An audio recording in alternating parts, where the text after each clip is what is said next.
का साप्ताहिक मौसम पूर्वानुमान आप देख रहे हैं मौसम तक चैनल पर। और दोस्तों, मैं हूं देवेंद्र त्रिपाठी। इस वीडियो में आइए जानते हैं 27 नवंबर, वैसे अब तो बीत ही गया है लगभग, लेकिन फिर भी आज से लेकर 3 दिसंबर के बीच कैसा रहेगा गुजरात में सप्ताह भर में मौसम। इससे पहले एक बार नज़र डालें अगर हम बारिश के आंकड़ों पर, तो गुजरात में 1 अक्टूबर से लेकर 27 नवंबर के बीच सामान्य से कम बारिश हुई है पूरे क्षेत्र की अगर हम बात करें।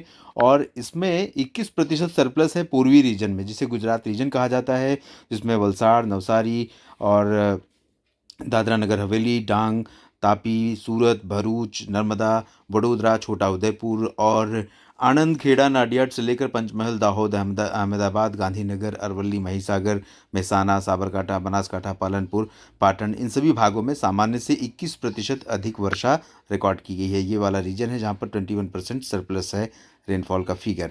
लेकिन अगर हम बात करें सौराष्ट्र की, तो यहाँ पर कमी है बारिश में।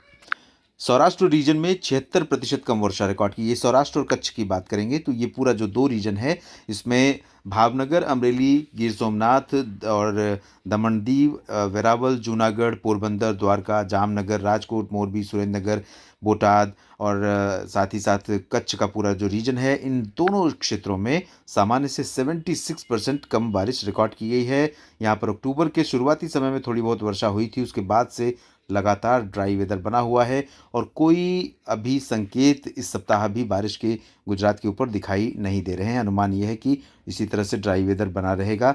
और हवाओं की अगर हम बात करें तो इससे पहले आपने देखा लगातार उत्तर पश्चिमी हवाओं का असर रहा और गुजरात के तमाम इलाकों में, चाहे वो इस तरह से उत्तरी रीजन हो कच्छ का या फिर ये पूर्वी रीजन हो, इन सभी भागों में यहाँ तक कि सौराष्ट्र तक ठंडी हवाओं का असर रहा और जिसके चलते गुजरात के भागों में मिनिमम टेम्परेचर सामान्य से नीचे पहुँच गए थे।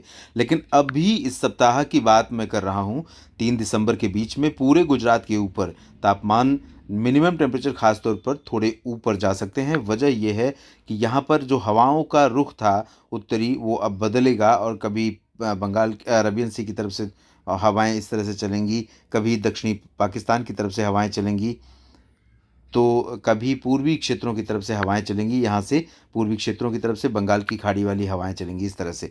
तो ये हवाएं जो चलेंगी, ये निश्चित रूप से गुजरात के ऊपर मिनिमम टेम्परेचर को बढ़ा देंगी। ऑलरेडी फिर से बढ़ चुका है और अब ये फ़िलहाल गिरेगा नहीं आने वाले कुछ समय तक।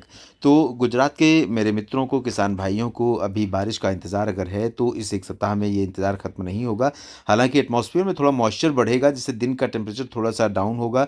कहीं कहीं पर लाइट क्लाउड आपको दिखाई दे सकते हैं इधर कच्छ रीजन में और द्वारका से लेकर राजकोट, भावनगर, अमरेली के बीच में, सूरत, वलसाड़, नवसारी के बीच में। लेकिन बारिश की उम्मीदें फ़िलहाल संपूर्ण गुजरात में नज़र नहीं आ रही है।